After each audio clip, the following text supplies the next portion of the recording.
Amazon wholesale model पे जो भी बंदा काम करता है ना, उसकी सबसे बड़ी जो प्रॉब्लम है ना, वो है इनवॉइस की, ठीक है?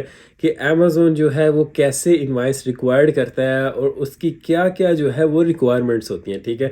तो आज मुझे कंप्लेन आई, ठीक है? वैसे तो मैंने समझाने की बहुत कोशिश की, लेकिन आज मुझे कंप्लेन आई है, तो मैंने कहा चलो आज आप लोगों को मैं स्क्रीन पे दिखाता हूँ कि क्या-क्या रिक्वायरमेंट्स होती हैं और किस तरह से हमने इनवॉइस को सबमिट करना होता है। सबसे पहले आप चले जाते हो अपने अकाउंट हेल्थ पे, ठीक है? यहाँ पे आपको नज़र आ जाता है कि अगर कोई कंप्लेन आई है, ठीक है? मुझे इधर कंप्लेन आई है तो मैं इसके ऊपर क्लिक करूँगा, ठीक हो गया? तो आगे ये कंप्लेन की डिटेल आ गई है, ठीक है?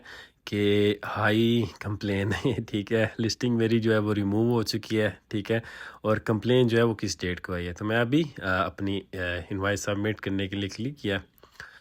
आगे जो है मेरे पास 2 ऑप्शंस आ जाती हैं, ठीक है? और साइड पे ये भी आप कर सकते हैं कि आप वो आपको कॉल करेंगे अमेज़न वाले और आप उनसे मज़ीद डिटेल में बात कर सकते हैं, ठीक है? तो लेकिन वर्किंग आवर्स में, ठीक है?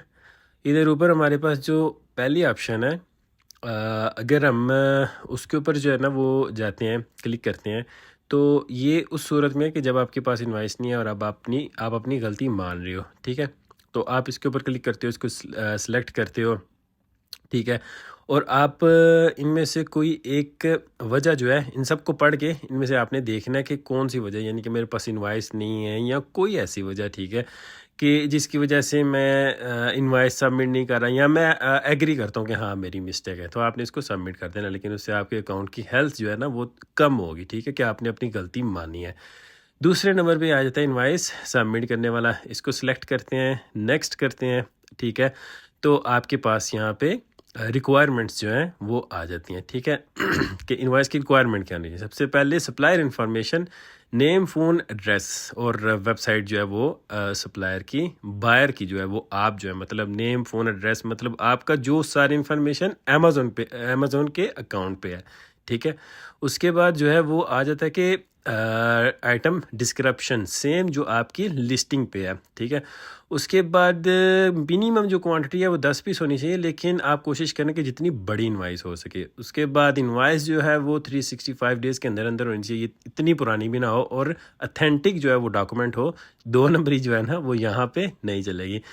और ये जो है जी इनवॉइस के जो है वो जो डॉक्यूमेंट्स हैं, मतलब आप कौन सी सबमिट कर सकते हैं, फिर आप सबमिट पे क्लिक करोगे। अच्छा, जब ये सारी आपकी जो रिक्वायरमेंट्स हैं ये पूरी हो जाती हैं, ठीक है? तो आप अपनी इनवॉइस सबमिट कर देते हो, तो उसके बाद जो है वो अगर आपकी इनवॉइस अप्रूव हो जाती है, तो ये जो कंप्लेन है ये भी रिमूव हो जाती है और आपके अकाउंट पे कोई असर नहीं पड़ता, ठीक है?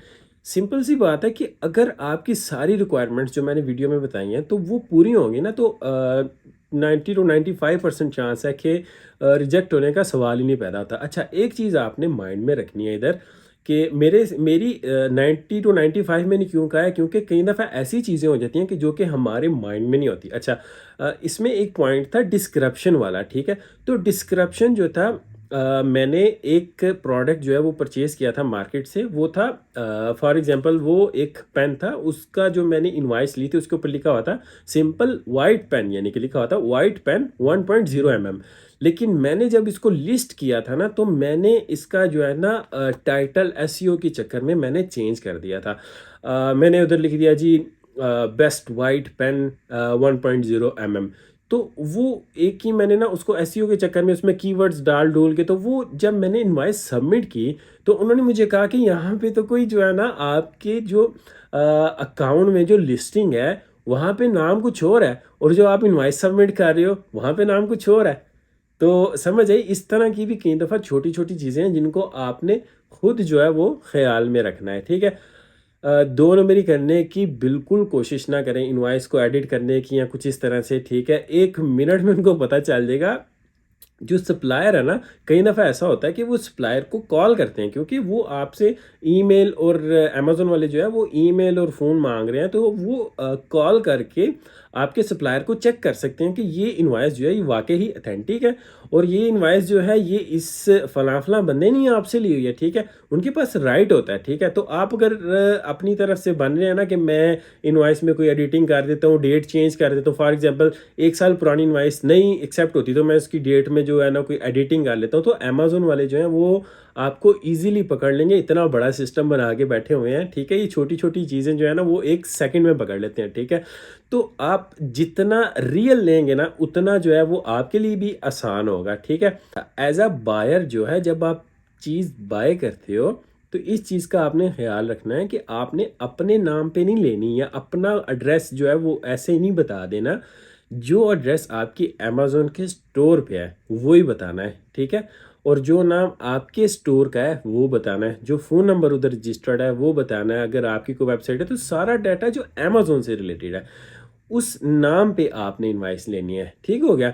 और दूसरा जो सप्लायर का है वो भी सारा डाटा, वो तो ज़ाहिर सी बात है कि हाँ, इनवॉइस के ऊपर उसका सारा डाटा जो मैंने वीडियो में बताया वो सारा उसके अंदर जो है वो मेंशन होना चाहिए। अब ये भी नहीं है कि आप एक सादे से पेपर पे जो है ना जी लिख के ले आते हो कि व्हाइट पेन 10 पीस तो सारी इन्फॉर्मेशन अगर पूरी होगी तो आपकी इनवॉइस जो है वो एक्सेप्ट होने के चांसेस बहुत ज़्यादा बढ़ जाते हैं। और इनवॉइस एक चीज़ ये भी है कि जो इनवॉइस ऑथेंटिक होनी चाहिए, ऐसा नहीं है कि आप एक्सेल फॉर्मेट में या जेपीजी में कोई या हाथ से ऐसे कोई इनवॉइस बना के तो जो है ना वो सबमिट कर लेते हो, वो भी जो है वो आपकी एक्सेप्ट नहीं होगी, ठीक है? तो आई होप कि अगर किसी को भी ये इशू हो तो वो सारी ये जो है वो जो रिक्वायरमेंट्स हैं उनको पूरा करेगा तो उसका जो कंप्लेन है वो भी हट जाएगी और जो उसकी जो इनवॉइस है वो भी एक्सेप्ट हो जाएगी।